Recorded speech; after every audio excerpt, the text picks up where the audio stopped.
مگر جیسا پیر ہمارے درمیان بیٹھا ہے تک ملنا بہت مشکل ہے آج کے دور میں. الحمدللہ قلندر سنگے مرمر کے مکانوں میں نہیں ملتا. ارے اصلی گھی نجدیوں کی دکانوں پہ نہیں ملتا. ہمیں شیر و سخن احمد رضا کے گھر سے ملتے ہیں. یہ اصلی شعر ہے کسی کارخانے میں نہیں ملتا. نعرہ تکبیر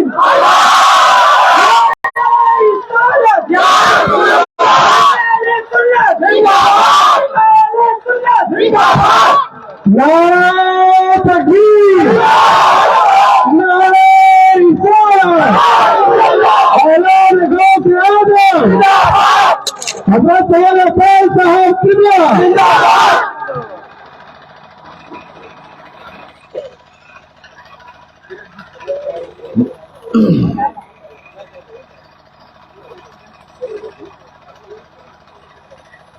اسٹیج پر جلوہ فرما علماء کرام، بالخصوص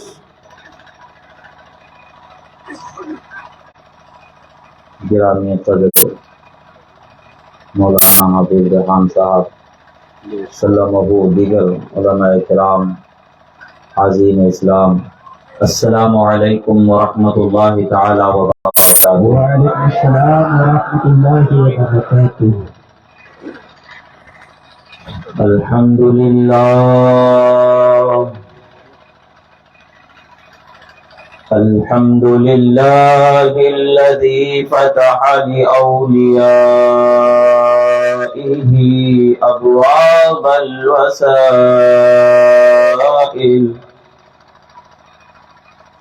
وأجرى على أيديهم الكريمة أنواع الفضائل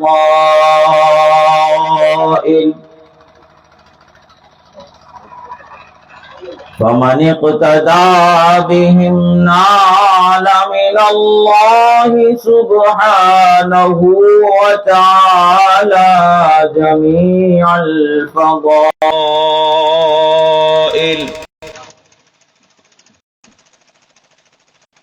ومن حاد عن طريقهم انتكس وصار من أهل الرذائل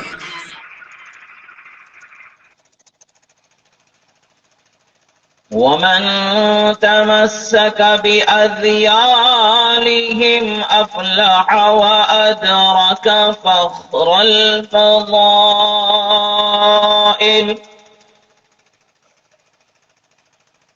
والصلاة والسلام على نور الوحدانية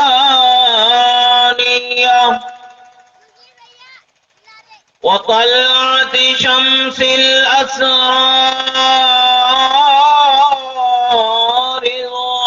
الربانية وبهجة قمر الحقائق الصمدانية وعرش حضرة الحضرات الرحمانية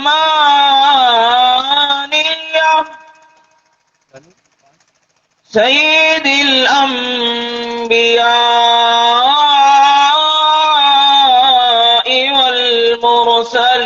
والمرسلين إمام الأولين والآخرين الذي من قال كنت نبيا وآدم بين الماء والطين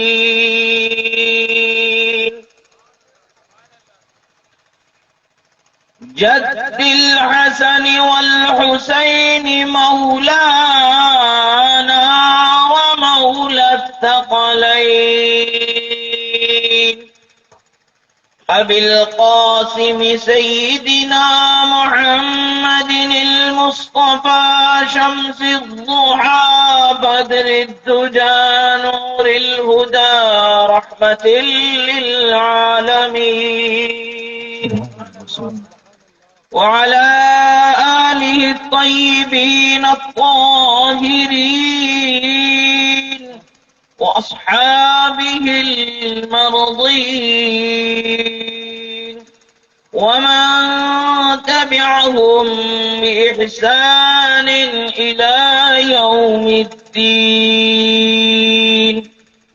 أما بعد، فقد قال الله تبارك وتعالى في القرآن المجيد والفرقان الحميد: أعوذ بالله من الشيطان الرجيم. بسم الله الرحمن الرحيم.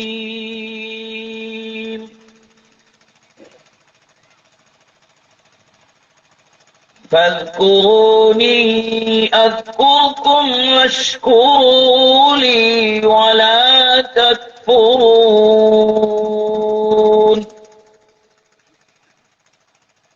صدق الله مولانا العظيم، وصدق رسوله النبي الأمين الكريم، وصلى الله تعالى على خير خلقه سيدنا محمد وعلى آله وأصحابه أجمعين. غوث اعظم بمن بے سرو ساما مدد قبلہ دین مدد کعبہ امام مدد امداد کن از بند غم آزاد کن در دین و دنیا شاد کن یا غوث اعظم دستگیر المدد شیئا للہ المدد شیئا للہ المدد شیئا للہ. قادریم نعرہ یا غوث اعظم زنم قادریم نعرہ یا غوث اعظم می زنم دم شاہ اسد اللہ قطب عالم می زنم. ایک مرتبہ عقیدت و محبت کے ساتھ درود شریف کا نذرانہ پیش کریں. پڑھیں اللهم صل على سيدنا مولانا محمد عدد ما صلوا عليه الصلاة والسلام عليك يا رسول الله صلى الله عليه وسلم. ایک مرتبہ اور نبی اور آل نبی پر درود شریف پڑھیں. اللهم صل على سيدنا مولانا محمد صلوا عليه الصلاة والسلام عليك يا رسول الله صلى الله عليه وسلم. اعلی حضرت علیہ رحمت و رضوان ارشاد فرماتے ہیں: خدا کی رضا چاہتے ہیں دو عالم، خدا کی رضا چاہتے ہیں دو عالم، خدا چاہتا ہے رضائے محمد. سبحان اللہ سبحان اللہ. عزیزان محترم، اللہ تبارک و تعالی نے یہ ساری کائنات کو اسی لیے پیدا فرمایا کہ اس کے حبیب صلی اللہ تعالی علیہ وسلم کی شان و عظمت کو اس ساری کائنات میں اجاگر کیا جائے، آپ کی عظمت و رفعت کو بتایا جائے، آپ کے مقام و منصب کو بتایا جائے. حدیث مبارکہ میں ارشاد ہوا: خلقت الخلق لأعرفهم کرامتک ومنزلتک عندی لولاک لما خلقت الدنیا. اے میرے حبیب، میں نے ساری مخلوق کو اسی لیے پیدا فرمایا تاکہ ساری مخلوق کو دکھا دوں کہ کتنا بلند و بالا مرتبہ آپ کا میرے پاس ہے. اگر یہ مقصود نہ ہوتا تو میں کائنات کو، دنیا کو پیدا ہی نہیں فرماتا. رب تعالیٰ نے یہ عظیم کائنات کو پیدا فرمایا ہے تو اس کے حبیب کی شان و عظمت کو اجاگر کرنے پیدا فرمایا. اور انسان و جن کو پیدا فرمایا تو رب تعالیٰ نے اعلان فرمایا: وما خلقت الجن والانس الا لیعبدون. میں نے انسان و جن کو میری عبادت ہی کے لیے پیدا فرمایا. یعنی رب تعالیٰ کی عبادت ہی کے لیے پیدا کیا گیا ہے. انسان و جن کے لیے یہ اللہ تبارک و تعالیٰ کا فرمان ہے کہ اسی کی عبادت کی جائے. اسی کو خدا مانا جائے، اس کے سوا کسی کو لائق عبادت نہ جانا جائے، اسی کی عبادت کرتے رہے، اسی کی احکام پر چلتے رہیں۔ اللہ رب العزت کا شکر و احسان کہ اللہ رب العزت نے ہمیں دین کی نعمت سے مالا مال فرمایا، ایمان کی دولت سے مالا مال فرمایا، اور ہمیں یہ نعمت سکھانے والے، بتانے والے، ہمیں سنانے والے کلمے کو پڑھ کر کے ماں باپ عطا فرمایا۔ اگر ماں باپ نہ ملتے ایمان والے تو ہم کہاں ہوتے، ہمارا کوئی ٹھکانہ نہ ہوتا۔ اللہ نے ہمیں ماں باپ کی جو نعمت عطا فرمائی ہے وہ ایسی نعمت ہے کہ جس کا کوئی ثانی نہیں ہے۔ دنیا میں انسان کو اللہ اور اس کے رسول کے طرف سے ملنے والی نعمتوں میں عظیم نعمت انسان کے لیے اس کے ماں باپ ہیں، اور یہ نعمت ہمارے لیے اللہ نے ایسے عطا فرمائی، ایسی نعمت سے اس نعمت کو جوڑ دیا کہ جس نعمت کی ہم دنیا میں کبھی بھی اس کی شکر گزاری کا حق ادا کر ہی نہیں سکتے۔ دولت ایمان کا ملنا ہمارے ماں باپ کے ذریعے اللہ تعالیٰ نے ہمارے لیے متعین فرما دیا، خاص فرما دیا۔ یہ نعمت ہمیں ملی ہے کہ زندگی اس سے ہماری بہاروں کی طرف بڑھتی ہے، خدا کی رحمت کی طرف بڑھتی ہے۔ یہ نعمت ماں باپ کے ذریعے عطا فرمائی گئی ہے، اور یہ نعمت کی وجہ سے اور جن کے ذریعے ملی ہے وہ ہمارے لیے اس قدر عظمت والے ہیں، اس قدر مرتبے والے ہیں کہ تا دم زیست ہم ان کے شکر گزار ہو کر کے بھی زندگی گزارے تب بھی اس کا حق ادا نہ ہو۔ پرورش کا حق تو الگ ہے، اولاد کی دیکھ بھال کا حق تو الگ ہے، پیدا کرنے کا حق تو الگ ہے، پڑھانے لکھانے کا حق تو الگ ہے، کھلانے پلانے کا حق تو الگ ہے، ان کی زندگی کو سنوارنے کا حق تو الگ ہے۔ ان تمام حق سے جدا، ان تمام حق سے سب سے بڑا حق جو ان کا ہے، ان کی قدر کرنے کا ہم پر کہ انہوں نے ہمیں کلمہ پڑھنے والا بنایا، ایمان والا بنایا، ایمان کے راستے پر چلنے والا بنایا۔ عزیزان محترم، ہمیں اندازہ نہیں ہے کہ اس دولت ایمان کی حفاظت کے لیے کس قدر ظلم و ستم کو برداشت کیا گیا ہے۔ ہم نے کبھی جاننے کی کوشش بھی نہیں کی، ہمیں تو بغیر محنت کے یہ نعمت مل چکی ہے۔ ہمیں تو کسی خاندان سے جھگڑنے کی ضرورت نہیں پڑ رہی ہے، کسی علاقے کے اثر رسوخ رکھنے والوں سے لڑنے کی ضرورت نہیں پڑ رہی ہے۔ ہم زبان سے کیا کلمہ پڑھتے ہیں اس پر کسی کو جواب دینے کی ضرورت نہیں پڑ رہی ہے۔ ایک زمانہ وہ بھی تھا کہ غلامی کا زمانہ گزرا کرتا تھا، مالکوں کا نوکروں پر حکم چلتا تھا، طاقت والوں کا کمزوروں پر حکم چلتا تھا، دبدبا چلتا تھا، اثر و رسوخ تھا، ظلم و زیادتی کا بازار گرم تھا، جدھر دیکھو ادھر ظلم کرنے والا ہی طاقت والا ہی مانا جاتا، اور ظلم جس کا جس قدر ہوتا لوگ اس سے اس قدر ڈرنے والے ہوتے۔ ایسے ظلم کے ماحول میں اگر حقانیت کی صدا کو کسی نے بلند فرمایا ہے تو محمد عربی صلی اللہ تعالی علیہ وسلم نے بلند فرمایا ہے۔ لوگوں کو انصاف دلانے کی صدا اگر کسی نے بلند کی ہے تو محمد عربی صلی اللہ تعالی علیہ وسلم نے بلند کی ہے۔ عورتوں کے حقوق کو عورتوں تک پہنچانے کی ذمہ داری اگر کسی نے اٹھائی ہے تو محمد عربی رسول اللہ صلی اللہ علیہ وسلم نے اٹھائی ہے۔ بچیوں کی جان و مال کی حفاظت کی ذمہ داری اگر کسی نے سنائی ہے، سکھائی ہے، بتائی ہے تو محمد عربی صلی اللہ تعالی علیہ وسلم کی ذات گرامی ہے۔ جو پیغام کو انہوں نے لوگوں تک پہنچایا اس پیغام کو ماننے والوں پر اس قدر ظلم کیا گیا۔ حضرت بلال حبشی رضی اللہ تعالی عنہ کو دیکھیں، حضرت خباب کو دیکھیں، اور بھی دیگر صحابہ کرام کو دیکھیں، کس قدر ان پر ظلم کیا گیا اندازہ ہی نہیں لگایا جا سکتا۔ حضرت زید کو دیکھیں، اور بھی کس قدر صحابہ کرام ہیں، کس قدر صحابہ کرام ہیں کہ جن پر ظلم و ستم کا بازار کیا گیا، گرم کیا گیا، ستایا گیا، رلایا گیا، اور ان کو مارا گیا، پیٹا گیا، مگر انہوں نے اس دولت کی حفاظت کی ہے جو خدا نے انہیں محمد عربی صلی اللہ علیہ وسلم کے ذریعے عطا فرما دی ہے۔ وہ کلمے کو انہوں نے پڑھ لیا، لا الہ الا اللہ محمد رسول اللہ کہہ لیا، تو اللہ کے رسول صلی اللہ تعالی علیہ وسلم کی دعوت کو جب انہوں نے قبول کر لیا تو ظلم کس طریقے سے کیے گئے۔ حضرت بلال رضی اللہ تعالیٰ عنہ کی ذات گرامی، اس قدر ظلم کیا جاتا تھا تھا، اس قدر ظلم کیا جاتا تھا کہ شاید کہ ظلم بھی وہاں پر کھڑے ہو کر کے اس کارنامے کو دیکھ کر کے پناہ مانگتا ہوگا، ظلم بھی تھرتھرا جاتا ہوگا، ڈر کے کانپ جاتا ہوگا کہ بھلا کیا ظلم کا یہ معنی ہے، بھلا کیا ظلم ایسے کیا جاتا ہوگا، ظلم بھی تھرتھرا جائے، اس قدر ظلم و زیادتی کی جاتی تھی۔ آپ کو تپتے ہوئے صحراؤں میں، تپتے ہوئے ریگداروں میں بچوں کے ہاتھوں میں کپڑا دامن تھما دیا جاتا، آپ کے گلے میں ڈال دیا جاتا اور بچوں کے حوالے کر دیا جاتا، بچے انہیں کھینچا کرتے تھے، سینے پر وزنی پتھروں کو رکھ دیا جاتا تھا، ننگی پیٹھ سے زمین پر لٹا دیا جاتا تھا اور گلے میں رسی یا کپڑا ڈال کر کے بچے کھینچا کرتے تھے، گلی کوچوں میں بازاروں میں کھینچا کرتے تھے۔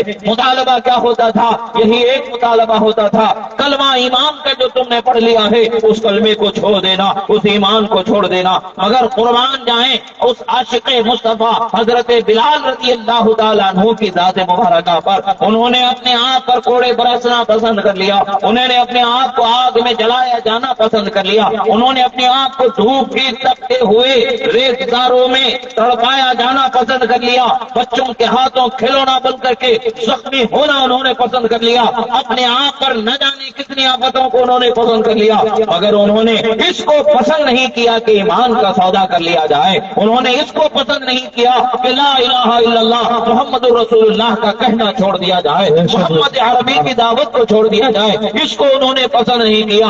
حال یہ ہوا کہ ظلم کی انتہا ہونے چلی گئی، اتنا ظلم ہوتا کہ آپ بے ہوش ہو جایا کرتے تھے، جب بھی آپ ہوش میں آتے پھر وہی داستان شروع سے دہرائی جاتی، بے ہوش ہو جاتے تو لوگ چھوڑ کے چلے جاتے، مگر اس عاشق مصطفیٰ صلی اللہ تعالی علیہ وسلم کی شان دیکھے، خوشی ہو کر کے بھی مومنوں کی عظیم عزت و شان کے مرتبے پر فائز فرمایا گیا، ان کی قربانیوں کو قیامت تک کے نہ بلایا جائے گا، ہمارے وہ سردار بنائے گئے، ہمارے آنکھوں کے تارے بنائے گئے، ان کے اخلاق و کردار ہمارے لیے حوصلہ و ہمت کا ذریعہ بنائے گئے۔ عزیزان محترم، ایمان کی دولت کو جو حفاظت کرنا ہے، جان جائے تو بلا سے 1000 مرتبہ جان مل جائے تو 1000 مرتبہ قربان کر دے، کوئی فرق نہیں پڑنے والا ہے، مگر ایمان کی حفاظت ایسی ہونی چاہیے کہ ایمان کے لیے سب کچھ قربان ہے، ایمان پر کسی کا سودا نہیں کیا جائے گا، ایمان کے لیے جان کا سودا کیا جائے گا۔ اور مومنوں کی تو شان ہے، اللہ تبارک و تعالیٰ نے ارشاد فرمایا ہے کہ مومنوں کی جانوں کو اللہ تبارک و تعالیٰ نے خرید لیا ہے، جنت کے بدلے میں انہیں جنت عطا فرمائی جانے والی ہے۔ مومن کون ہے؟ جو ایمان والے ہیں، اللہ پر ایمان رکھنے والے، اس کے رسولوں پر ایمان رکھنے والے، اللہ کی کتابوں پر ایمان رکھنے والے، شریعت مطہرہ پر چلنے والے ہیں اور اللہ کے نبی کو، محمد عربی کو آخری نبی ماننے والے ہیں۔ عزیزان محترم، اللہ نے یہ نعمت ہمیں عطا فرمائی ہے۔ حضرت خبیب رضی اللہ تعالیٰ عنہ کا واقعہ یاد آ رہا ہے، حال کیا ہوا کرتا تھا، آپ پیڑے سے لوہار تھے، لوہے کا کام کرتے تھے، بھٹی جلا کر کے کلہاڑے وغیرہ بنایا کرتے تھے، کھیتوں کے سامان تیار کیا کرتے تھے، مگر آپ کے ساتھ ظلم کیا جاتا تھا۔ آپ نے اسلام قبول کر لیا تھا، آپ نے کلمہ محمد رسول اللہ کا پڑھ لیا تھا، خدا کو ایک مان لیا تھا اور خدا کے دین کو اپنا لیا تھا۔ ظلم کرنے والے اس قدر ظلم کرتے کہ جب بھٹی خوب دہک جاتی، جب کوئلے دہک جاتے کہ جس سے لوہا پگھل جائے، لوہا نرم ہو جائے، اس قدر جب اس میں گرمی پیدا ہو جاتی، اس وقت پر پاس پڑوس کے لوگ آ جاتے اور آپ سے مطالبہ کرتے کہ کلمہ پڑھنا چھوڑ دو، کلمے کو چھوڑ دو، مگر وہ کہتے کہ نہیں، میں نے کلمہ چھوڑنے کے لیے کلمے کو نہیں پڑھا ہے، میں نے دین کو چھوڑنے کے لیے دین کو نہیں اپنایا ہے، میں سب کچھ قربان کر سکتا ہوں مگر دین کا سودا نہیں کر سکتا۔ جب یہ جواب اس سے سنتے تو غصے میں آ جاتے، مارتے پیٹتے، زود و کوب کرتے، ظلم و زیادتی کرتے، انتہا یہ ہوتی کہ اس انگاروں کو زمین پر پھیلا دیتے اور آپ کو پکڑ کر کے زمین پر لٹا دیتے تھے، ان انگاروں پر لٹا دیا جاتا تھا اور آپ کے سینے پر لوہے کے وزنی چیزوں کو رکھ دیا جاتا تھا کہ جسے آپ ہٹا نہ سکے، نیچے سے دہکتے انگارے ہیں، وہ جلا رہے ہیں اور سینے پر وزن ہے اتنا کہ اس کو اٹھایا نہ جا سکے، اس کو ہلایا نہ جا سکے۔ انسانی طاقت جواب دے جاتی ہے مگر مومن کے ایمان کی طاقت اس وقت پر بھی سلامت رہتی ہے اور اپنی زبان سے وہ لا الہ الا اللہ محمد رسول اللہ کی صدا کو بلند کرتے ہیں۔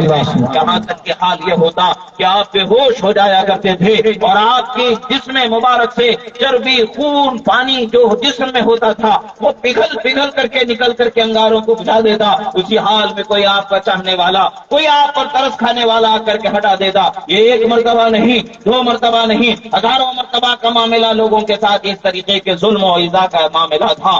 ایک مرتبہ ایک وقت وہ بھی آیا کہ جب حضرت عمر فاروق رضی اللہ تعالیٰ عنہ مسند خلافت پر رونق بخشے ہوئے ہیں، آپ صحابہ کرام رضوان اللہ علیہ مجمعین کو سامنے رکھ کر کے ان کے اظہار و قربانی کو بتایا کرتے تھے. اکثر آپ ان کو اپنی محفل میں، اپنی مجلس میں خاص بلایا کرتے تھے اور ارشاد فرمایا کرتے تھے ذرا اپنی پیٹھ سے وہ کپڑا تو ہٹا دو، میں دیکھ لوں کہ اس پیٹھ نے اسلام کے لیے کتنے ظلم کو برداشت کیا ہے. اور آپ اسے دیکھتے آنسو بہاتے، اتنے آنسو بہاتے کہ آپ کی داڑھی آنسوؤں سے بھیگ جایا کرتے تھے. عزیزان محترم، یہ دین کے، ایمان کے بچانے کی قیمت ہمارے بزرگوں نے عطا فرمائی ہے، صحابہ و اہل بیت نے عطا فرمائی ہے. حقانیت کو بچانے کی قیمت انہوں نے چکائی ہے. ایسی کسی قیمت کو چکانا آج ہمیں میسر نہیں ہے. ایسی کوئی آج ہمارے لیے مصیبت و پریشانی نہیں ہے. وہ عظیم نعمت جو ہمارے بدن پر چوٹی بھی نہیں چلتی ہے، ایک چوٹی بھی ہم سے مطالبہ نہیں کر سکتی ہے کہ ہم نے اسلام کیوں قبول کر لیا ہے. یہ حال شان و شوکت کا ہمیں اللہ نے عطا فرمایا ہے.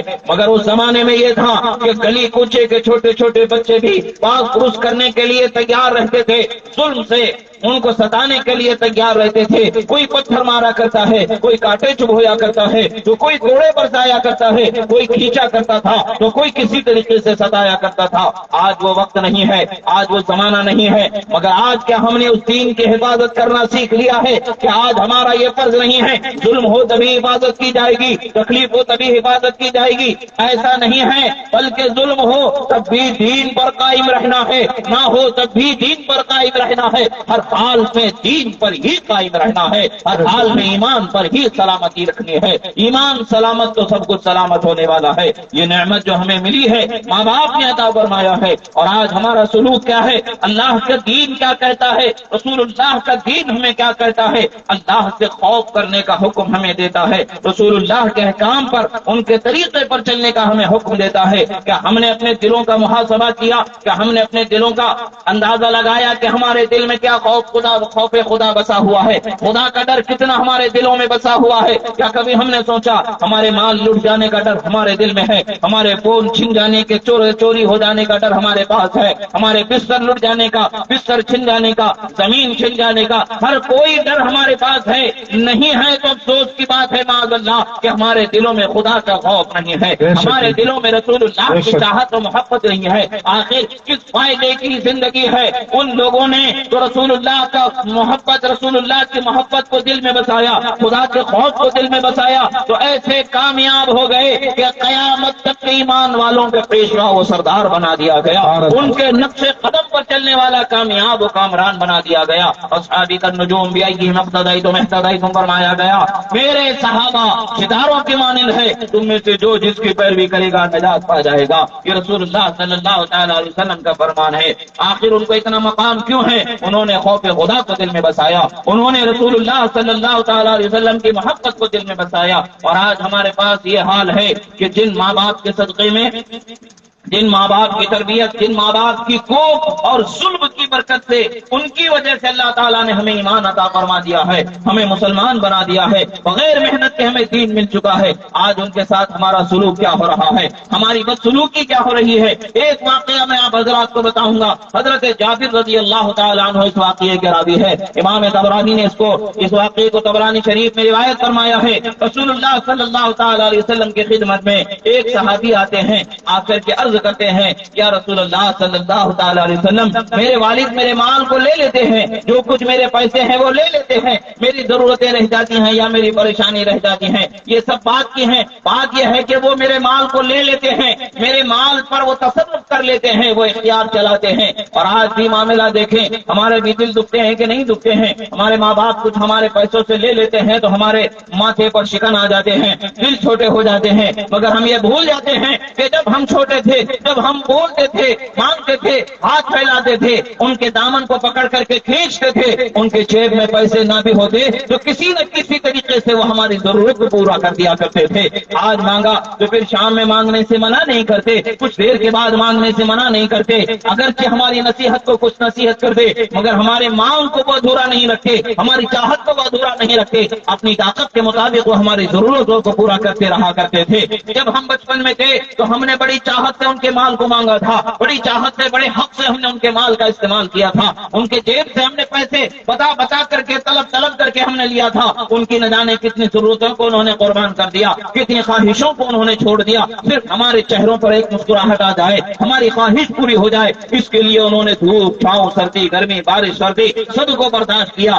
آج جب بڑے ہو جاتے ہیں، ماں باپ کی کوئی ضرورت کو پورے کرنے کی بات آتی ہے تو بیٹوں کا حال یہ ہوتا ہے کہ وہ بیٹے سے پوچھ لو، وہ بیٹے سے پوچھ لو، وہ بیٹے سے پوچھ لو، وہ نہیں دیتا ہے تو میں کیوں دوں، میں دینا کیا ضروری ہے، اس کو بھی تو دینا چاہیے۔ یہ سوچ ہمارے ذہن و فکر میں آ جاتی ہے۔ افسوس کی بات ہے بچپن میں یہ سب کیوں نہیں آیا کہ آخر ابا ہی ہماری ساری ضرورتوں کو پورا کیوں کرے، آخر امی ہی ہماری ضرورتوں کو پورا کیوں کرے، راستے میں جانے آنے والوں سے کیوں نہ مانگا جائے۔ اس وقت پر ہم نے اس کا خیال نہیں کیا، ہمیں معلوم تھا کہ ہمارا حق ہمارے ماں باپ کے ساتھ ہے اور ہمارے ماں باپ کا حق ہم پر ہے، یہ فطرت میں اللہ تعالیٰ نے بچپن میں ہی دے دیا تھا۔ مگر جب جوانی کے عالم میں قدم بڑھاتے جاتے ہیں تو ایک فطرت کے خلاف ہم شیطانی وسوسوں کے ساتھ اپنے آپ کو تیار کرتے ہوئے آگے بڑھتے چلے جاتے ہیں۔ مگر افسوس کے واقعہ ہماری نصیحت کے لیے ہے۔ رسول اللہ صلی اللہ تعالی علیہ وسلم کی بارگاہ میں صحابی آ کر کے شکایت کرتے ہیں کہ میرے والد میرے مال میں سے تصرف کرتے ہیں، میرا مال وہ لے لیتے ہیں، خرچ کر لیتے ہیں، جتنا من چاہتا ہے لے لیتے ہیں،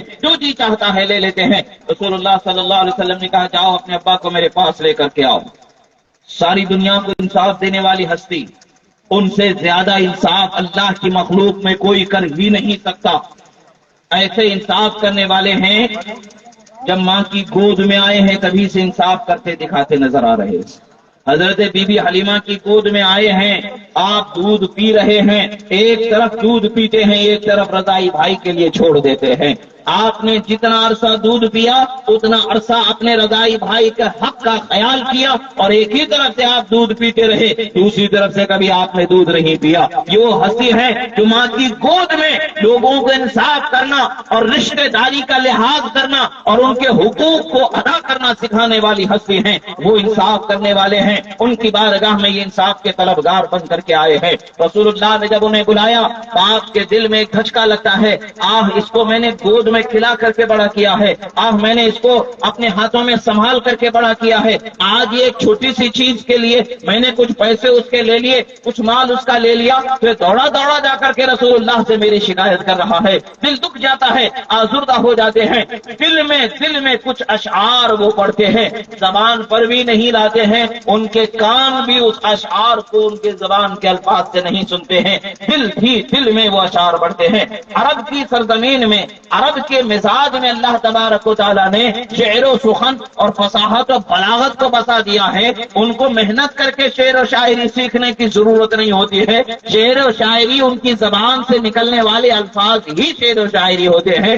وہ جو ضابطہ ہے آج جو بحریں بیان کی جاتی ہیں، یہ بحریں لوگوں نے ان کے فصاحت و بلاغت سے اخذ کر کے اس کا نتیجہ نکالا ہے، ورنہ تو اصل شعر و ادب کی جو جان ہے وہ کلام عرب ہے، عرب کا کلام ہی اس کا ضابطہ ہے، اس سے جدا دوسرا مسئلہ نہیں ہے۔ اس ضابطے کو سمجھنے کے لیے اجمی لوگوں کے لیے آسانی کے لیے بحروں کا وجود ہوا۔ علامہ خلیل وغیرہ نے اس کو جو ہے اس فن کی محنت کی اور اس کو انہوں نے بیان کیا، تو آج دنیا میں یہ فن مشہور و متعارف ہے، مگر یہ فن اخذ ہے تو کلام عرب سے اخذ شدہ ہے، کلام عرب سے ہی لیا ہوا ہے۔ وہ زمانہ رسول اللہ کا زمانہ ہے اور ان کے صحابہ ہیں تو کس قدر فصیح و بلیغ ہوں گے، ہمارا اور آپ کا کیا اندازہ ہو سکتا ہے۔ زبان سے نہیں دل میں انہوں نے چند اشعار کہے اور رسول اللہ کی بارگاہ میں آزردگی کے ساتھ آئے۔ جب وہ آزردہ خاطر ہو کر کے رسول اللہ صلی اللہ علیہ وسلم کی خدمت میں حاضر ہوئے، رسول اللہ نے پوچھا تمہارا بیٹا تمہاری شکایت لے کر کے میرے پاس آیا ہے، تمہارا بیٹا تمہاری شکایت لے کر کے میرے پاس آیا ہے کہ تم اس کے مال سے مال لے لیا کرتے ہو۔ عرض کرتے ہیں یا رسول اللہ ذرا اس سے پوچھے تو صحیح، اس کے مال کو میں کہاں خرچ کرتا ہوں؟ ایک اپنے آپ پر خرچ کرتا ہوں، ایک اس کی پھوپھی پر خرچ کرتا ہوں، ایک اس کی خالہ پر خرچ کرتا ہوں، کوئی دوسرا ہے ہی نہیں۔ میری پھوپھی میری بہن اور اس کی ماں کی بہن، ان کا بھی کوئی سہارا نہیں ہے، میں ہوں، میں اپنے آپ پر خرچ کرتا ہوں، اس کی پھوپھی پر خرچ کرتا ہوں، اس کی خالہ پر خرچ کرتا ہوں، اس سے ہٹ کر کے میں کہیں اس کے مال کو خرچ ہی نہیں کرتا ہوں۔ رسول اللہ صلی اللہ علیہ وسلم نے کہا ٹھیک ہے، مگر اسی اثناء میں حضرت جبرائیل امین بارگاہ رسالت میں حاضر ہوئے عرض کیا یا رسول اللہ آپ اس کے وہ اشعار سماعت فرما لیں جس کو اس کے کانوں نے ابھی تک نہیں سنا. ہمارا رب بے شک ہمارے دل کی خبر رکھنے والا، ہمارے دل کے حال کو سننے والا، جاننے والا، دیکھنے والا. دل کی آہ جو کہاوت ہے، زبان پر آہ آنے سے پہلے دل میں آہ بنتی ہے، اس کو بھی رب تعالیٰ سن لیتا ہے، قبول بھی کر لیتا ہے. دل کی آہ لینے سے بچے، ماں باپ کی دل آزاری سے بچے. ماں باپ کی دل آزاری خدا و رسول کو پسند نہیں ہے. بزرگوں نے کہا ہے کہ ماں باپ کی دل آزاری پر جو آہ نکلتی ہے عرش بھی لرزنے لگ جاتا ہے. اللہ تبارک و تعالیٰ کی بارگاہ میں فوراً قبول ہونے والی دعا ماں باپ کی ہوتی ہے جو بغیر کسی حجاب کے قبول کر لی جاتی ہے. جب وہ دعا قبول ہوتی ہے تو ان کی دل آزاری کی جو آزردگی کی آہ ہوگی، وہ آہ کا بھی کیا حال ہوگا اندازہ نہیں لگایا جا سکتا. رسول اللہ صلی اللہ تعالی علیہ وسلم نے جب ان سے سوال کیا تو حضرت رسول اللہ کی بارگاہ میں وہ صحابی عرض کرتے ہیں یا رسول اللہ، اللہ تبارک و تعالی آپ پر ہمارے یقین کو روز بروز بڑھاتا ہی ہے، روز بروز زیادہ کرتا. یہ وہ بات ہے جو صرف میں نے اپنے دل میں کہی تھی، زبان پر نہیں لایا تھا، مگر میرے دل نے جس بات کو کہی تھی اس کو آپ نے جان لیا. آپ اس کو ہم سے سوال فرما رہے ہیں. ہمارا رب آپ پر ہمارے یقین کو مضبوط سے مضبوط فرما رہا ہے اور زیادہ فرما رہا ہے. عرض کرتے ہیں یا رسول اللہ، میں نے اپنے دل میں کہا تھا. اشعار کا مفہوم ہے کہ اے میرے بیٹے، جب تو چھوٹا سا تھا، ہلنے جلنے کی تیرے پاس طاقت و صلاحیت نہیں تھی، میں نے تجھے کھلایا پلایا یہاں تک کہ تجھے گبرو جوان کر دیا، بڑا ہو گیا. اس وقت تک کہ میں نے تیرا خیال رکھا اس امید پر کہ تو میرا سہارا بنے گا. اور جب رات کو تو بچپن میں بیمار ہو جاتا تھا، میں بے چین ہو جاتا تھا اور تیرے مرنے کے ڈر سے میں ڈر جایا کرتا تھا، جبکہ مجھے خوب معلوم ہے موت کا ایک وقت ہے، وہ جب آنی ہے تبھی آئے گی، نہ اس سے پہلے آنی ہے نہ اس کے بعد آنی ہے. مجھے معلوم تھا مگر پھر بھی میں تیرے لیے ڈر جایا کرتا تھا. گلی گلی رات رات بھر میں تجھے تیرے علاج کے لیے لے کر کے کاندھے پر گھوما کرتا تھا، تجھے تھپکی دے دے کر کے سلایا کرتا تھا، رات بھر جاگ کر کے میں گزار دیا کرتا تھا. اور میں نے تیرے ساتھ جو حسن سلوک کیا وہ ایسا حسن سلوک کیا کہ تجھے کوئی اور میرے سوا کر نہیں سکتا. مگر کیا تو نے میرے ساتھ کیا سلوک کیا؟ کم سے کم باپ ہونے کا حق ادا نہ کر سکے تو کم سے کم پڑوسی ہونے کا تو حق ادا کر دیتا، پڑوسی کی طرح تو حق ادا کر دیتا. کیا ہمارا اتنا بھی حق نہیں کہ پڑوسی کی طرح میں تیرے ساتھ رہ سکوں؟ جب بھی تم مجھ سے بات کرتا ہے غصے کی بات کرتا ہے اور بدسلوکی کے ساتھ یعنی بد زبانی کے ساتھ تیرا لب و لہجہ ہوتا ہے، دل آزاری والا لب و لہجہ ہوتا ہے. کیا میں اسی کا مستحق ہوں؟ کیا اسی لیے میں نے تجھے اتنی دن تک کے محنت کر کے پالا تھا؟ یہ دل کا درد جب انہوں نے اپنے زبان سے بیان فرمایا، دیکھنے والوں نے دیکھا کہ رسول اللہ کی آنکھ سے آنسو جاری ہیں اور اس کے بیٹے کو پکڑ کر کے رسول اللہ بتا رہے ہیں سن، تو اور تیرا مال تیرے باپ کی ملکیت ہے، تو اور تیرا مال تیرے باپ کا حق ہے، تیرے باپ کا حق ہے تجھ پر، تیرے مال پر تیرے باپ کا حق ہے. یہ بیان فرمایا، رسول اللہ نے بتا دیا. عزیزان محترم، کہ آج ہمارے اخلاق و کردار کو دیکھیں کہ ہم نے اپنے اندر تو کہیں ایسے اخلاق تو نہیں لائے ہیں کہ جس سے ماں باپ کی دل آزاری ہو جائے. اور ماں باپ جب دل آزار کر لیتے ہیں، وہ دل ان کے دکھ جاتے ہیں تو یاد رکھیں کہ رسول اللہ بھی ناراض ہو جائیں گے، رسول اللہ کو بھی اس سے تکلیف پہنچے گی. اب اگر رسول اللہ ناراض ہو جائیں تو کون ہے خدا کی رحمت سے بچانے والا؟ تو کون ہے خدا کی رحمت دلانے والا؟ کون ہے خدا کی غضب سے بچانے والا؟ سوائے رسول اللہ صلی اللہ تعالی علیہ وسلم کے کوئی نہیں ہے. خدا کی رحمت دلانے والے بھی وہی ہیں، خدا کے غضب سے بچانے والے بھی وہی ہیں، خدا کے قہر و عذاب سے بچانے والے بھی وہی ہیں، وہی ہماری شفاعت کرنے والے ہیں. جب ہم ان کو ناراض کر دیں گے تو کہاں ہمارا پرسان حال ہونا ہے؟ کون ہمارا پرسان حال ہوگا؟ کہاں ہمارا ٹھکانہ ہونا ہے؟ یہ ہمارے اندازے سے باہر چیز ہے. آج کی جو زندگی ہم گزاریں اس زندگی پر سوچیں کہ ہماری زندگی ہم کیسے گزار رہے ہیں. کیا ہمارے ذہن و فکر میں خوف خدا بسا ہوا ہے؟ کیا رب تعالیٰ کے ڈر کو ہم نے اپنے دل میں بسایا ہے؟ آخر کس فائدے کی یہ زندگی جو زندگی ہم جی رہے ہیں؟ ہم اپنے دلوں کو دیکھیں، ہم نے اپنا تعلق رب تعالیٰ سے کتنا بنایا ہے. ہم نے اپنے دل کو دیکھیں کہ ہم نے اپنے دل میں انوار اور تجلیات کو کتنا بسایا ہے. کیا کبھی ہم نے اپنے دل کو جھانک کر کے چھان کر کے دیکھنا چاہا کہ اس دل میں کتنے نور بسا ہوا ہے؟ کبھی کیا ہم نے ذکر کے ساتھ اپنے دل کو منور کرنے کی کوشش کی ہے؟ کبھی کیا ہم نے خوف خدا سے اپنے دل کو روشن کرنے کی کوشش کی ہے؟ افسوس کی بات ہے کہ ہم نے اپنی نگاہوں کو نہیں بچایا، ہم نے اپنے اخلاق کو نہیں بچایا، اپنے کردار کو نہیں سنوارا، بلکہ ہماری زندگی تو گناہوں کے دلدل میں دھسی چلی جا رہی ہے۔ حضرت ذوالنون مصری رضی اللہ تعالیٰ عنہ کا ایک واقعہ یاد آتا ہے کہ آپ ایک تالاب کے کنارے بیٹھے ہوئے ہیں اور آپ ایک تالاب کے پاس بیٹھے ہوئے ہیں اور آپ کے ساتھ آپ کے ایک شاگرد اور آپ کے ایک مرید بھی بیٹھے ہوئے ہیں۔ اچانک آپ دیکھتے ہیں تالاب کے کنارے ایک بہت بڑا کالا بچھو آ کر کے کھڑے ہو جاتا ہے۔ اچانک تالاب کے اندر سے ایک مینڈک کھدک کر کے باہر کنارے پر آ جاتا ہے اور وہ بچھو اس مینڈک کی پیٹھ پر سوار ہو جاتا ہے اور وہ مینڈک پھر پانی میں تیرتا ہوا تالاب کے اس کنارے سے اس کنارے پر پہنچنے لگتا ہے۔ حضرت ذوالنون مصری نے فرمایا کہ ہو نہ ہو اس معاملے کے کچھ بڑی شان ہے، اس معاملے کا کچھ بڑا راز ظاہر ہونے والا ہے، چلو اس کا پیچھا کرتے ہیں، دیکھتے ہیں کہ آخر کیا معاملہ رونما ہونے والا ہے۔ کیا ضرورت تھی کہ پانی سے مینڈک آئے اور اس بچھو کو اپنی پیٹھ پر سوار کر کے پانی کو پار کرائے؟ معاملہ کچھ نہ کچھ عجیب ہونے والا ہے، اس معاملے کو دیکھنے کے لیے چلتے ہیں۔ جب اس معاملے کو دیکھنے کے لیے اس کے پیچھے پیچھے پہنچ جاتے ہیں، اس کو تلاش کرتے ہوئے پہنچ جاتے ہیں تو کیا دیکھتے ہیں؟ ایک باغ کی طرف وہ مینڈک اپنے پیٹھ پر اس بچھو کو لے کر کے چلا جا رہا ہے۔ جب وہاں پر پہنچ جاتا ہے، جب وہاں آپ دیکھتے ہیں ایک شراب کے نشے میں دھت ایک شخص سویا ہوا ہے اور اس کے پیروں سے ہوتا ہوا اس کے سینے تک کے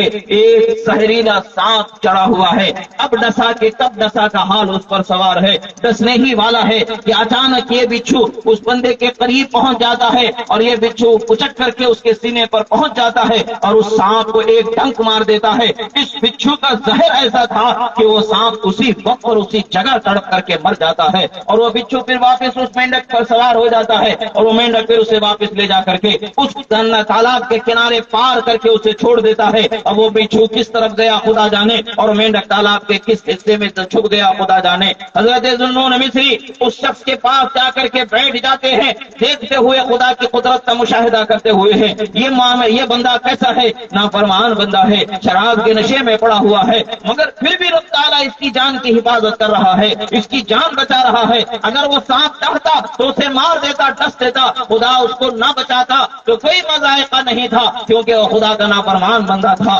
نافرمان بندہ سزا کا مستحق ہوتا ہے، مگر پھر بھی رب تعالیٰ مہربان ہے، اس نے مہربانی فرمائی، اس کی جان بچا لی۔ آپ وہیں بیٹھ جاتے ہیں اور کچھ دیر بیٹھنے کے بعد جب وہ بندہ ہوشیار ہوتا ہے، جاگ جاتا ہے، تو آپ اس سے کہتے ہیں اللہ کے بندے کیا تجھے معلوم ہے، ذرا اس طرف نظر تو ڈال کر کے دے، کتنا زہریلا سانپ تیرے پاس پڑا ہوا ہے۔ وہ بندہ اس سانپ کو دیکھ کر کے تھر تھر کانپنے لگ جاتا ہے، کہتا ہے کیا معاملہ ہے، سمجھ میں نہیں آیا۔ کہتے ہیں اگر یہ سانپ تجھے کاٹ لیتا تو کیا ہوتا؟ عرض کرتا ہے یہ سانپ کاٹ لیتا تو بھلا میں اس نیند سے جاگتا، میں تو اسی نیند میں دنیا سے چلا گیا ہوتا، موت کے جبڑوں میں میں کہیں کا کبھی کا چھپ چکا ہوتا، مجھے کوئی پہچاننے والا نہیں ہوتا، میرا حال کیا ہے خدا جانے، مگر مجھے رب نے جان بخشی ہے۔ معاملہ کیا ہے؟ وہ کہتے ہیں سن، میں تالاب کے کنارے بیٹھا ہوا تھا، ایک بچھو آتا ہے، مینڈک پر سوار ہوتا ہے، تالاب کو پار کرتا ہے، یہاں آتا ہے اور یہ سانپ تیرے سینے پر سوار ہے، تجھے ڈسنے والا ہے، مگر وہ بچھو اس سانپ کو کاٹ کر کے سانپ کو مار دیتا ہے، وہ واپس چلا گیا۔ اے اللہ کے بندے تو نافرمان ہے، تب خدا تبارک و تعالیٰ تیری اس قدر خیال فرما رہا ہے اور تیرا اس قدر لحاظ کر رکھ رہا ہے، تیری جان کو بچائے ہوئے ہے۔ کیا تیرا یہ حق نہیں بنتا کہ تو رب تعالیٰ کا فرما بردار بندہ ہو جائے؟ کیا تیرا یہ فرض نہیں بنتا کہ تو رب تعالیٰ کے حکم پر چلنے والا ہو جائے، گناہوں سے بچنے والا ہو جائے؟ افسوس کی بات ہے آج ہمیں بھی غور کرنے کی ضرورت ہے۔ ہم گناہگار ہیں مگر خدا ہمیں رزق دے رہا ہے، ہم گناہگار ہیں خدا ہمیں عزت کی زندگی بخشا ہوا ہے، ہم گناہگار ہیں ہمیں اولاد بخشا ہوا ہے، ہم گناہگار ہیں ہمیں مال بخشا ہوا ہے، ہم خطاکار ہیں ہمیں ثروت بخشی ہوئی ہے، زمین جائیداد عقل ہوش سمجھ سب عطا فرمایا ہے۔ ہر چیز کو اگر ہم تو لیں تو ایک نعمت ایسی نعمت ہے کہ ساری زندگی شکر ادا کرے تب بھی اس کا حق ادا نہ ہوگا، مگر افسوس کی بات ہے کہ شیطانی وسوسے انسان کے اوپر اس قدر غالب ہے کہ ہم گناہوں کے دلدل میں پھنستے چلے جا رہے ہیں، نافرمانیوں کی طرف بڑھتے چلے جا رہے ہیں۔ اس بندے نے حضرت ذوالنون مصری رضی اللہ تعالیٰ عنہ کے دست مبارک پر ہاتھ دیا اور کہا کہ حضور جس طرح سے آپ نے یہ معاملہ ہمیں سمجھایا بتایا ہے، اب اس گناہگار کو توبہ بھی کرا دیجئے، اپنے مریدوں میں بھی شامل کر لیجئے، نیک بننے میں میری رہبری فرما دیجئے۔ سبحان اللہ، سبحان اللہ۔ آپ کے دست حق پرست پر توبہ کرتا ہے اور اللہ کے نیک بندوں میں شامل ہو جاتا ہے. کہ آج ہمارے لیے ایسا وقت نہیں ہے کہ ہماری زندگی میں بدلاؤ آ جائے. یقیناً ہماری زندگیوں میں بدلاؤ لانے کی ضرورت ہے, گناہوں سے اپنے آپ کو بچانے کی ضرورت ہے. مدینہ منورہ کا ایک واقعہ ہے کہ خاتون تھی, بڑی نیک عابد و زاہد خاتون تھی, بڑی عبادت گزاری کی زندگی گزارا کرتی تھی. اس کا بیٹا بڑا نافرمان تھا, وہ گناہوں میں دلدل میں پھنسا رہتا تھا, کبھی کھیل کود میں, کبھی ناچ گانوں میں, کبھی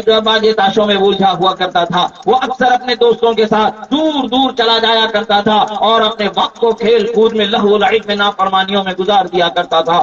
ماں ہمیشہ اپنے بچے کو نصیحت کرتی تھی, بیٹا زندگی کا یہ مقصد نہیں ہے کہ تو نافرمان بن جا, زندگی کا مقصد یہ ہے کہ تو خدا کا فرما بردار بندہ بن جا. ماں اپنی نمازوں میں بچے کے لیے دعائیں مانگ رہی ہے اور بچے کے لیے ابھی قبولیت کا ایک وقت نہیں آیا ہے, مگر اللہ والوں کی آمد, اللہ والوں کا قدم ایسا ہوتا ہے کہ کبھی کبھی لوگوں کے دلوں کی دنیا بدل جاتی ہے اور لوگ اللہ کے راستے پر آنے والے ہو جاتے ہیں. حضرت ابو عامر رحمت اللہ تعالی علیہ مدینہ منورہ میں اس زمانے کے بڑے عالم و زاہد متقی بزرگ گزرے ہیں, بڑے عظمت والے بزرگ گزرے ہیں. وہ تشریف لاتے ہیں مسجد نبوی میں, وہ وعظ فرمانے والے ہیں, علاقے کے سارے لوگ نصیحت لینے کے لیے جمع ہونے والے ہیں. اسی میں سے کچھ دوست اس بچے کو تیار کر لیتے ہیں, یہاں چلو آج ایک اللہ کے بزرگ آئے ہیں, اللہ کے محبوب بندے آئے ہیں, اللہ والے ایک بزرگ آئے ہیں, ان کے پاس چلے جاتے ہیں, ان کی نصیحت کے کلام کو سن لیتے ہیں, کچھ دیر بیٹھ جاتے ہیں. اب تک جب ہم ادھر ادھر جاتے رہے, مگر جب وہ آتے ہیں, جب وہاں پر ان کا بیان ہونا ہے تو دوستوں کی بات پر انکار نہ کر سکا, دوستوں کے ساتھ مل جل کر کے اس مجلس میں چلا جاتا ہے, بیٹھ جاتا ہے اور حضرت ابو عامر اللہ اور اس کے رسول کے دین کی باتیں سناتے ہیں, اللہ کا پیغام سناتے ہیں, خوف خدا, خشیت خدا کو سمجھاتے ہیں, جہنم اور جنت کے حالات کو بیان کرتے ہیں, جہنم کی سزاؤں کو بتاتے ہیں. حال یہ ہوتا ہے کبھی کبھی کسی کے لیے کوئی وقت بدلنے کا آ جاتا ہے, جب یہ وقت اس بندے کے لیے بدلنے کا آ گیا, حال یہ ہوا کہ ان کی گفتگو کو سنتا سنتا وہ ہوش سے بے ہوشی کے حالم میں چلا گیا. آخر جب اسے کچھ ہوش آیا تو اپنی ماں کے پاس آتا ہے, کہتا ہے امی جان تم صحیح کہتی تھی, تم سچ کہتی تھی, افسوس کہ میں آپ کی بات کو سن نہ سکا, افسوس کہ میں آپ کی بات کو مان نہ سکا, میں گناہوں کی طرف بڑھتا رہا, مگر آج مجھے اللہ تعالیٰ نے توفیق بخشی ہے. کیا میں نے توبہ کر لیا ہے؟ کیا میرا رب میری توبہ کو قبول کر لے گا؟ کیا امی میری توبہ کو رب قبول کر لے گا؟ وہ ماں جیسے اس کو نصیحت دے کر کے رب تعالیٰ کی طرف بلانے والی ہے, ویسے ہی حوصلہ و ہمت دینے والی ہے. وہ کہتی ہے بیٹا اللہ کا فرمان ہے, اے میرے بندوں پریشان نہ ہو, اللہ تعالیٰ کی رحمت سے مایوس نہ ہو, مضبوط امید جمائے رکھو, رب تعالیٰ یقیناً تمہارے گناہوں کو معاف فرمانے والا ہے. تم توبہ کرو گے رب تعالیٰ یقیناً معاف فرمائے گا.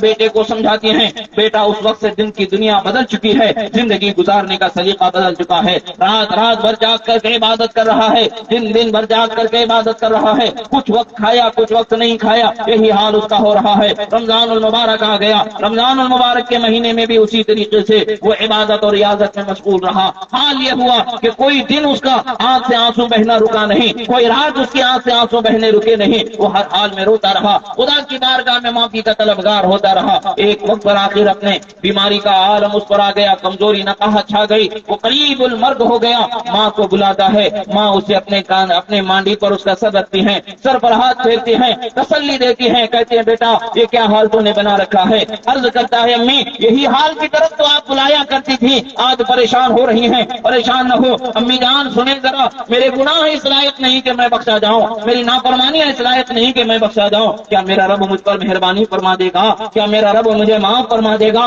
امی جان کیا میں رب تعالیٰ کی بارگاہ میں عزت کے ساتھ اٹھایا جاؤں گا, رسوائی اور ذلت سے بچایا جاؤں گا؟ جب ماں کے سامنے بیٹا تڑپ کر کے خدا کا خوف اپنے دل میں بسا کر کے آنکھ سے آنسو بہاتا ہے, وہ ماں تڑپ جاتی ہے, رب تعالیٰ کی بارگاہ میں اپنی جھولی کو پھیلا دیتی ہے, عرض کرتی ہے پروردگار میرے بیٹے نے تیری بارگاہ میں توبہ کی ہے, اس کی توبہ کو قبول فرما لے. اور بیٹا اپنی ماں سے کہتا امی اللہ تعالیٰ کی بارگاہ میں مجھے عزت ملنی ہے تو مجھے یہاں پر ذلت کیا ہوتی ہے وہ سمجھنا ہے, اور میرے حال کو تم اس قدر کرو تاکہ اللہ تبارک و تعالیٰ مہربانی فرما دے, مجھ پر رحم فرما دے, مجھے زمین پر لٹا دینا اور میرے کلے پر میرے چہرے پر اپنا قدم رکھنا اور ایک ہاتھ میرے پکڑ کے کھینچتے ہوئے کہنا دیکھ اللہ کے نافرمان کا حال یہی ہوتا ہے, یہی اس کی ذلت ہوتی ہے. ماں بیٹے کی آخری خواہش کو پورا کرنے کے لیے کھڑے ہو جاتی ہے, بیٹے کو زمین پر لٹا دیتی ہے, چہرے پر آنکھ سے آنسو بہاتے ہوئے قدم رکھ کر کے ہاتھ کھینچ کر کے کہتی ہے کہ سن، خدا کا جو نافرمان ہوتا ہے وہ اسی ذلت کا حقدار ہوتا ہے۔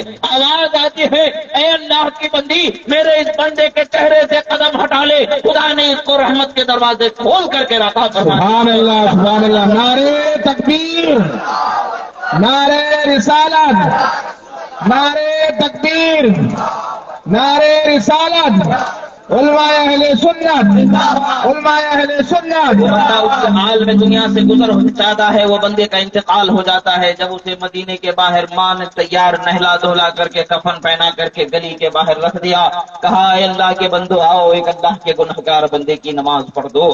تو حال یہ تھا کہ مدینے کا کوئی فرد ایسا نہیں کہ جس کی آنکھ سے آنسو نہ بہے ہو، مدینے کا کوئی شخص ایسا نہیں کہ جس کی آنکھ سے آنسو نہ بہے ہو۔ وہ حال ایسا گزرا کہ دیکھنے والوں نے دیکھا کہ اتنا جمع غفیر، اتنی کثرت سے لوگوں کا مجمع ہو گیا کہ حیرت سے زمانہ دیکھتا رہ گیا۔ عزیزان محترم، یہ اللہ کی بارگاہ میں سچی توبہ کرنے والے کے لیے عزت عطا ہوتی ہے کہ مرنے کے بعد بھی دنیا اس کو عزت والا جانتی ہے، مرنے کے بعد بھی دنیا اس کے اخلاق و کردار کو یاد کرتی ہے۔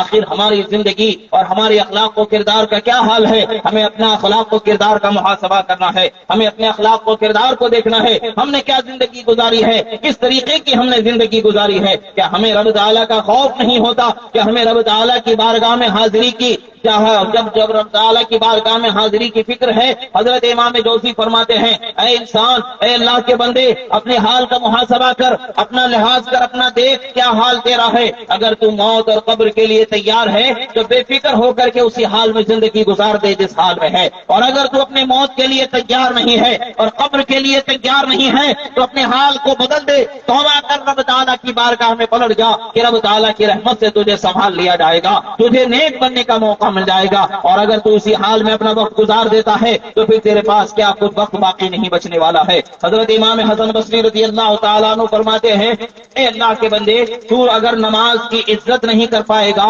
تو اگر نماز کا احترام نہیں کر پائے گا تو پھر کون سی چیز تیرے لیے عزت والی ہوگی، کون سی چیز تیرے لیے احترام والی ہوگی۔ افسوس کی بات ہے کہ آج ہماری زندگی کا ہم نے زندگی گزارنے کا سلیقہ کیسا بنایا ہے۔ نگاہوں کو حرام دیکھنے والا ہم نے بنا دیا ہے، زبان سے حرام بولنے اور حرام کھانے والا ہم نے بنا دیا ہے، ہماری پیٹ کی جو اس کو بھوک مٹا رہے ہیں، حلال و حرام کی تمیز کو ہم نے چھوڑ دیا ہے، ہمارے بدن پر ہم نے جو لباس پہننا ہے اس لباس کے لیے ہمیں کیسا لحاظ ہونا ہے اس کو ہم نے فراموش کر دیا ہے، ہماری نگاہوں کو ہم نے بچا نہیں سکے اور ہمارے اخلاق و کردار کو بچا نہیں سکے۔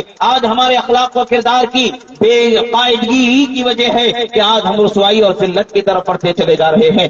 آج ہم اپنے اخلاق و کردار کو اگر رسول اللہ صلی اللہ تعالی علیہ وسلم کے اخلاق و کردار سے آپ کے اخلاق و کردار سے منور بنا لے اور آراستہ کر لے تو یقیناً ہمیں دنیا و آخرت کی کامیابی کی زندگی ملنے والی ہے۔ عزیزان محترم، رسول اللہ صلی اللہ تعالی علیہ وسلم کے طریقے پر ہی چلنا ہی ہماری کامیابی ہے، خدا کا خوف اپنے دل میں بسانا ہی ہماری کامیابی ہے۔ اگر ہم نے خدا کا خوف نہیں بچایا ہے تو ہمیں کیا معلوم ہے کہ کل قیامت کے دن کیا حال ہونے والا ہے۔ اللہ تبارک و تعالی جہنم کو کیسے دہکائے ہوئے ہے۔ جہنم کا حال یہ ہے کہ دہکایا گیا تو آگ سرخ ہو گئی، اور دہکایا گیا تو آگ جو ہے سفید ہو گئی، اور دہکایا گیا تو آگ سیاہ ہو چکی ہے۔ اور وہ جہنم کی جو آگ ہے، دنیا میں جو آگ ہے وہ 70 گنا جہنم کی آگ اس سے زیادہ جلانے والی ہے۔ حال کیا ہوگا؟ قیامت کا دن ہوگا، اللہ اکبر، قیامت کے دن کا کیا حال ہوگا؟ قیامت کے دن کیسا ہوگا؟ اللہ کے رسول صلی اللہ تعالی علیہ وسلم ایک مرتبہ صحابہ کرام کے درمیان جلوہ فرما ہے، رسول اللہ صلی اللہ تعالی علیہ وسلم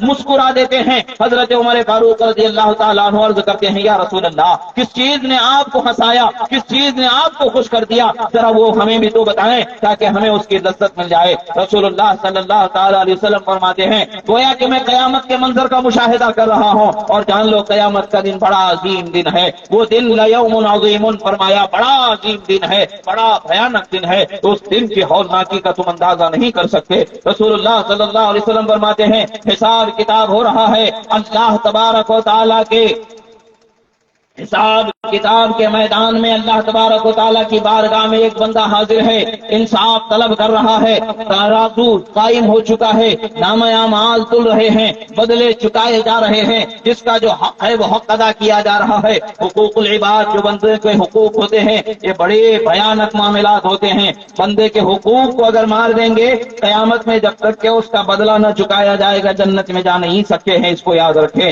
حقوق اللہ جو اللہ کے حقوق ہیں اللہ معاف فرما سکتا ہے، مہربان ہے، مگر حقوق العباد جو بندوں کے حقوق ہیں جس کا جو حق ہے اسے وہ برابر ملنے والا ہے۔ حتیٰ کہ روایتوں میں آتا ہے کہ جو بکری کے سینگ تھے اس بکری نے جس بکری کو سینگ نہیں تھے اس کو سینگ سے اگر دنیا میں ماری ہے تو قیامت کے دن جس کے سینگ نہیں اسے سینگ عطا کیے جائیں گے، اور جس کے سینگ تھے اس کے سینگ کو نکال دیا جائے گا۔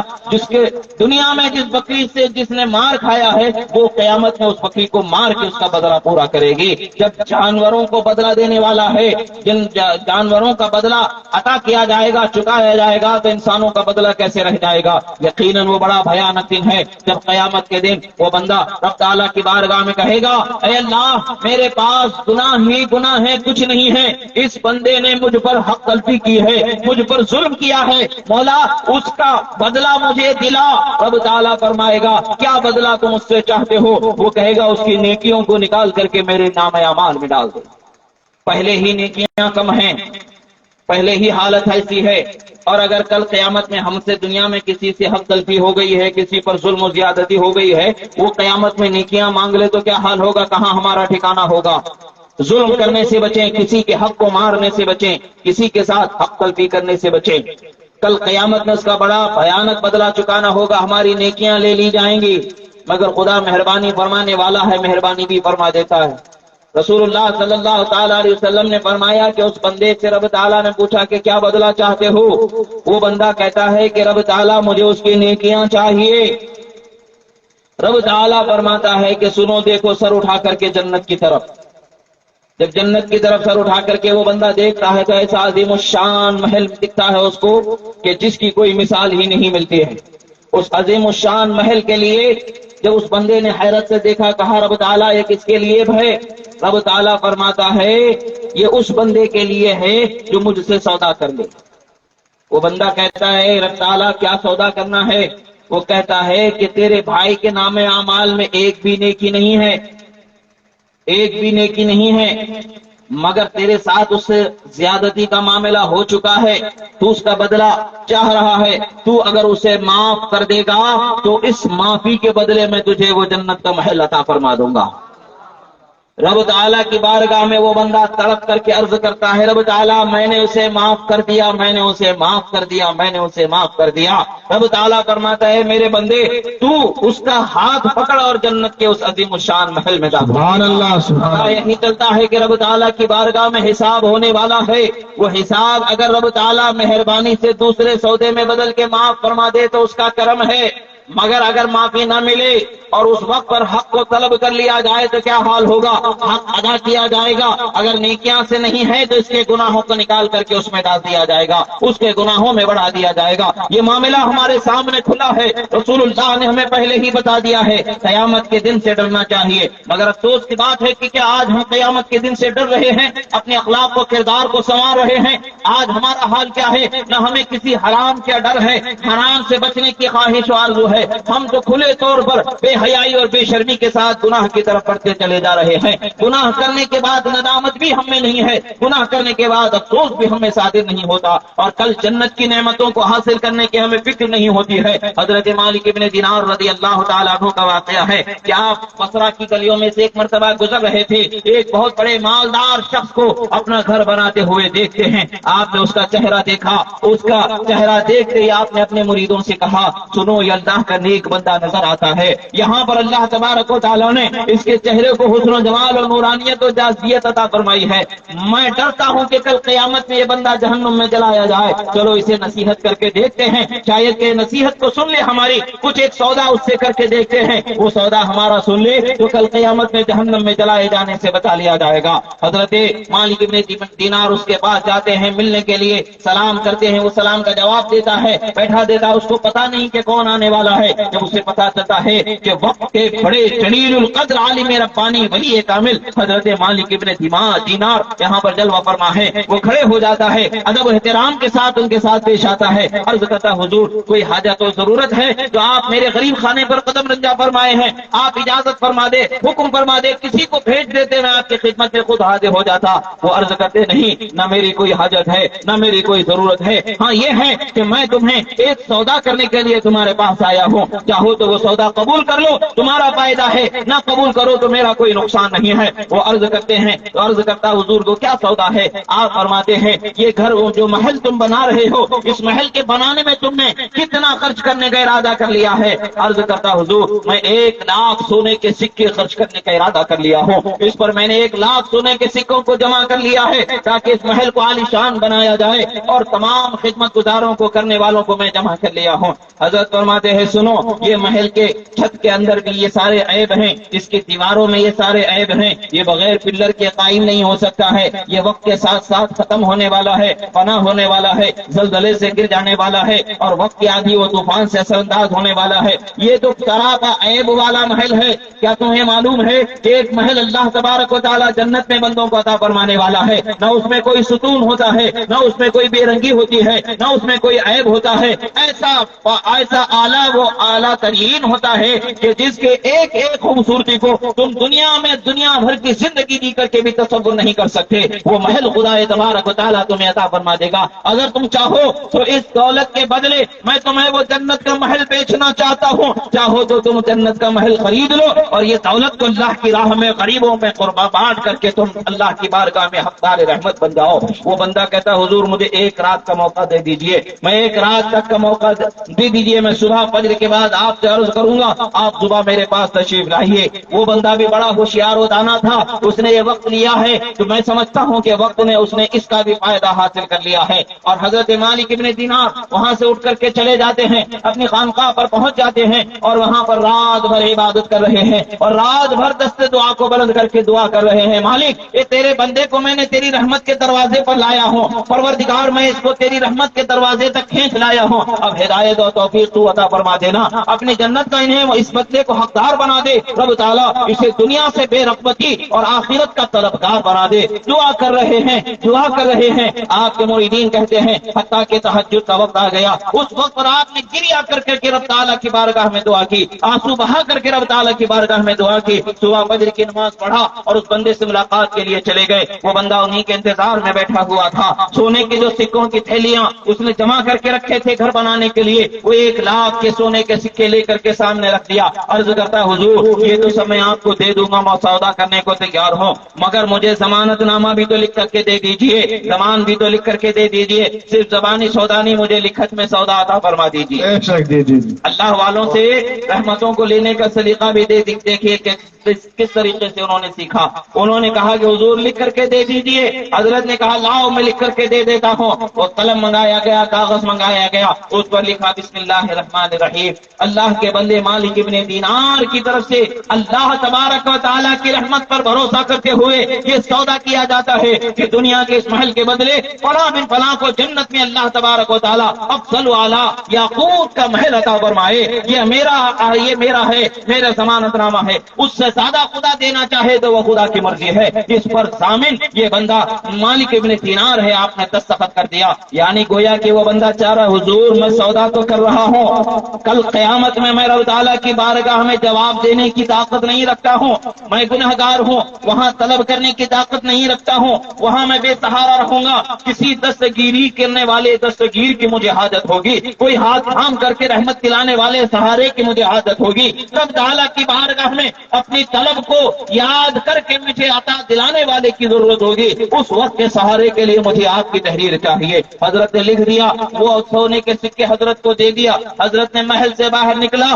تو سارے غریبوں کو تمام جو حقدار تھے ان کو بانٹ دیا، کچھ بھی اس میں سے 1 کوڑی اپنے لیے انہوں نے بچا کے نہ رکھا، سب رب تعالیٰ کے راہ میں قربان کر دیا، بانٹ دیا اور چلے گئے عبادت کرنے لگے۔ ایک وقت گزرنے لگا، 1 دن 2 دن 40 دن گزر گئے، 40 دن کے بعد آپ ایک ایک مسجد میں جاتے ہیں نماز پڑھنے کے لیے، آپ محراب کے پاس پہنچ جاتے ہیں، نماز پڑھ رہے ہیں، نماز کے بعد آپ کی نگاہوں کے سامنے ایک پیپر پڑا ہوا نظر آتا ہے، آپ اس کاغذ کو اٹھا کر کے دیکھتے ہیں، اس کاغذ پر پیچھے لکھا ہوا تھا کہ اس کاغذ پر جو ضمانت نامہ آپ نے لکھا تھا، جسے بے نامہ بھی کہتے ہیں، اس کو آپ نے لکھا تھا، آپ کے تحریر، آپ کی دستخط بھی اس پر موجود ہے، پیچھے پلٹ کر کے دیکھتے ہیں تو اس پر ایک اعلان بھی لکھا ہوا ہے، میرے بندے مالک ابن دینار کے اس سودے کو ہم نے 70 گنا بڑھ کر کے فلاں بندے کو عطا فرمایا۔ سبحان اللہ سبحان اللہ، نعرہ تکبیر، نعرہ رسالت، نعرہ تکبیر،